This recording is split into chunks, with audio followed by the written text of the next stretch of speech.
चलिए हम देखेंगे पाचन तंत्र के बारे में। किसके बारे में? पाचन तंत्र इंग्लिश में कहते हैं डाइजेस्टिव सिस्टम। क्या कहते हैं? तो पाचन तंत्र में सबसे पहले समझेंगे पाचन। क्या समझेंगे? पाचन का मतलब होता है जटिल पदार्थ को सरल पदार्थ में तोड़ना। जटिल पदार्थ को सरल पदार्थ में तोड़ना। ठीक है? जब हम लोग भोजन खाते हैं तो जटिल रहता है ना, और जब हम मुंह में कुछ देते हैं तो छोटा छोटा पार्ट में टूट जाता है। जी सर। लेकिन वो पचने लायक कभी नहीं रहता है। तो पाचन का मतलब होता है जटिल पदार्थ को सरल पदार्थ में तोड़ना। उसके बाद किस किस का पाचन नहीं होता है शरीर में, उसको हम देख लेते हैं। तो आपके शरीर में जल का पाचन नहीं होता, याद रखिए। जल का कण इतना ना छोटा होता है उसको चबाने की जरूरत नहीं। कभी आप जल चबा के पीते हैं क्या? नहीं। दूध चबा के पीते हैं? नहीं। जो विटामिन पीते हैं? नहीं। विटामिन चबाते हैं? नहीं ना। तो विटामिन जल हो गया, विटामिन हो गया, खनिज जो छोटे छोटे होते हैं उसका इसका पाचन नहीं होता है। इसका क्या होता है? डायरेक्ट शरीर का अवशोषण करता है। डायरेक्ट शरीर क्या करता है? इसके बाद पाचन एक फिजियोकेमिकल प्रक्रिया है। फिजियोकेमिकल का मतलब यह है कि पाचन जो होता है वो भौतिक और रासायनिक दोनों तरह से होता है। किस तरह से होता है?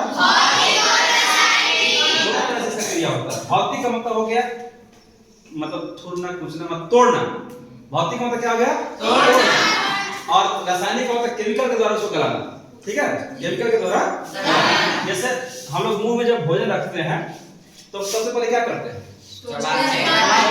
थूकते हैं उसको पूरा, और थूकने के साथ साथ उसमें लार भी मिलता है, तो वो केमिकल प्रोसेस हो गया। और जब थूक रहे हैं से ना धुन, तो क्या हो गया?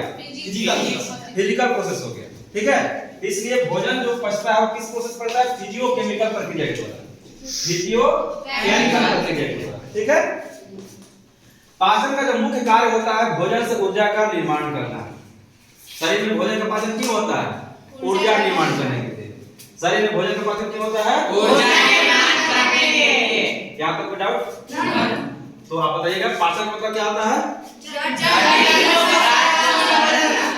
तोड़ना। हमारे शरीर में किस किस का पाचन नहीं होता है? पाचन एक ऐसा प्रक्रिया है। पाचन शरीर में क्यों होता है? ऊर्जा निर्माण करने के लिए। ठीक है? उसके बाद हम देखेंगे पाचन में कौन कौन से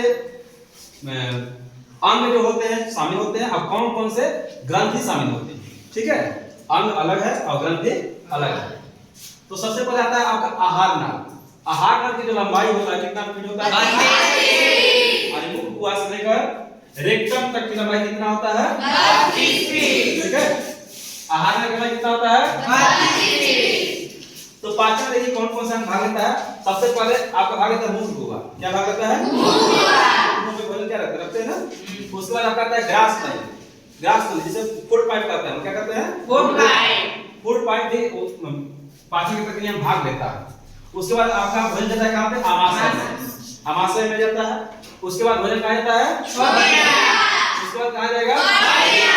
उसके बाद गुर्दा। यानी 6 अंग इसमें मुख्य रूप से क्या करते हैं? भाग लेते हैं। कितने अंग? 6। अब उसके बाद हम देखते हैं पाचक ग्रंथि। पाचक ग्रंथि कौन कौन सी होती है? तो पाचक ग्रंथि आपका है 5 प्रकार के। पहला है तो लार ग्रंथि। क्या है? लार ग्रंथि। तो हम लोग के मुख कुआ में मतलब मुख में 3 जोड़ी लार ग्रंथि पाई जाती है। आगे हम लोग चर्चा करेंगे उसका कौन कौन सी लार ग्रंथि होती है। उसके बाद आपका आता है जठर ग्रंथि। कौन आता है? जठर ग्रंथि। हम आगे क्लास में देखेंगे कि लार ग्रंथि कितने प्रकार की होती है, कौन कौन सी लार ग्रंथि होती है। जठर ग्रंथि कहां पर पाया जाता है? उसके बाद आपका भाग आता है लीवर और प्लस में पित्ताशय। लीवर और प्लस में पित्ताशय। उसके बाद क्या भाग आता है? अग्नाशय। उसके बाद आंत ग्रंथि। कौन सी ग्रंथि? आंत ग्रंथि। यहां पे कोई दिक्कत नहीं। एक बार बताइएगा आहार नाल की लंबाई कितना होता है? 32।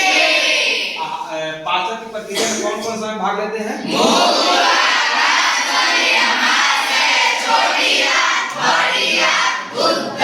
पाचक ग्रंथि कौन कौन?